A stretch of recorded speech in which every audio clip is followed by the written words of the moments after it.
I just want to just finish up our conversation from the last segment because we got a little rush there in terms of this Northam thing in Virginia, and I just want to add this, like, it's sort of a fascinating.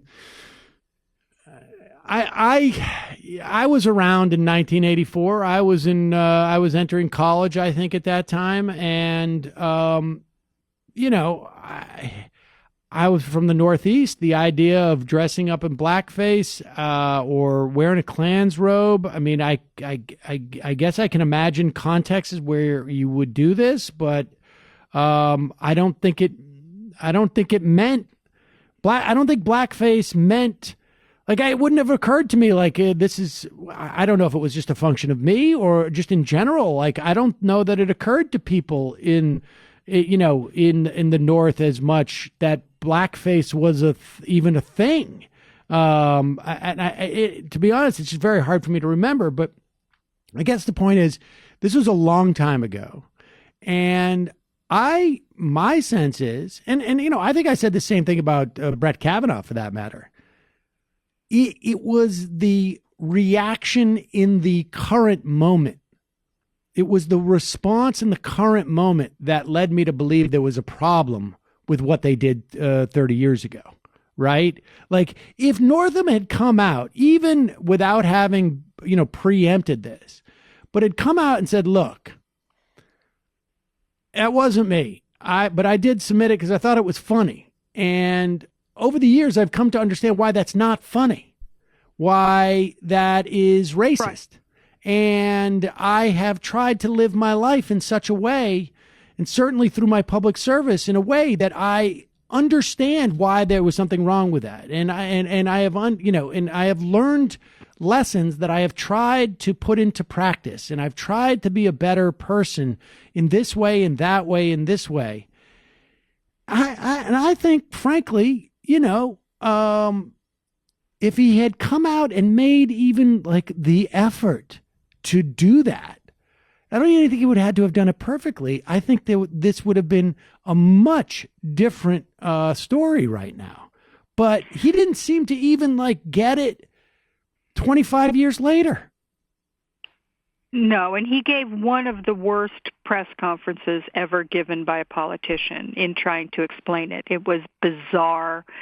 It showed that he is just, completely politically inept and totally lacking, really, in understanding what the problem is. I mean, that seemed obvious. I mean, his wife seemed more clued in to what they were grappling with than he did.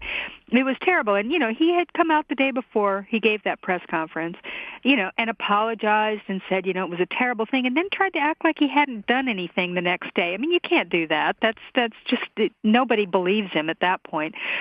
So it has been handled very, very badly.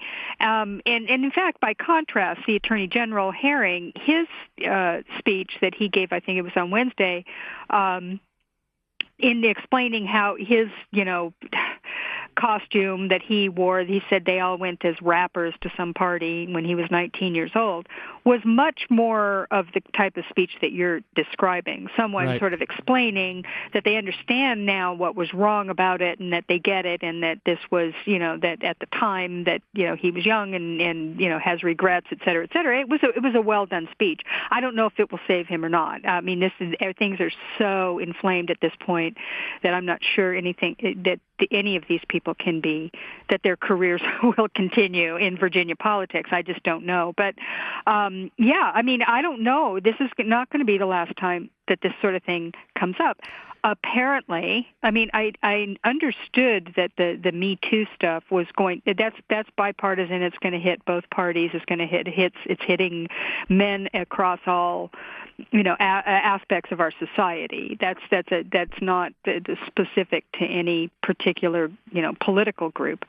But this blackface thing I am about the age of these people, and I do not remember. Now, granted, I wasn't in the South, so maybe right. we weren't doing this sort of minstrel show thing, but really, it just was not common. Now, I'm not saying that somebody couldn't have gone to a Halloween party dressed as a black person. That's probably something that happened at a party that I was at. I don't remember it as a party, but this seems kind of almost fetish-like, right? I mean, we're seeing. Yes. I mean, how common could it have been that people were dressing up as black people? It seems like something they really kind of got into down there in Virginia, and they were doing this a lot. And so I find that very, very interesting. And it's, this sort of is shedding a light on something that needs to have a light shed on it. Now, Virginia is a place where we are spending a lot of time dealing with racial issues. I mean, Charlottesville, that's Virginia, right? And that's where we had the big Nazi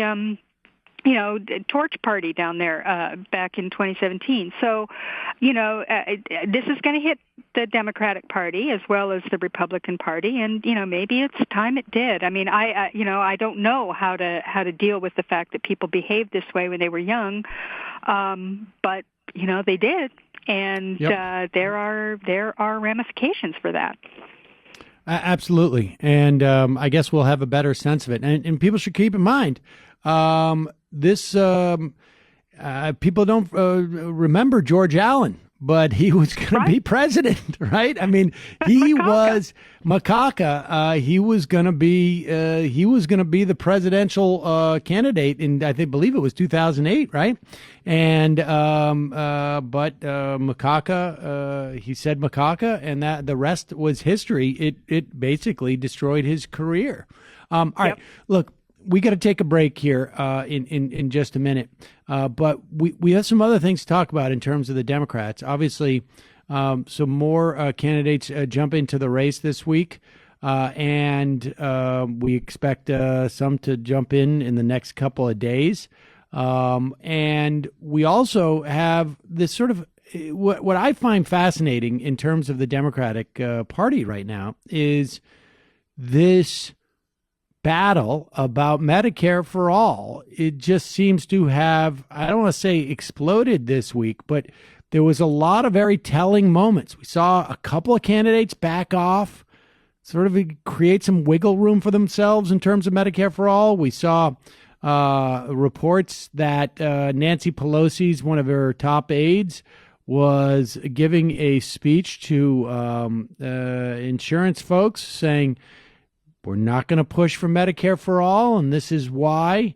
This is going to be a big issue, I think, amongst the Democratic Party, and it's fascinating to see how this is shaping up in a different way than it did in 2007, when we saw a similar dynamic around what ultimately came the ACA and the public option. I'm going to take a quick break. When we come back, let's talk about that. And we also we got to mention the latest Donald Trump investigation. This one's coming out of the Southern District of New York. We'll be right back. I'm Sam Seder. This is Ring of Fire Radio.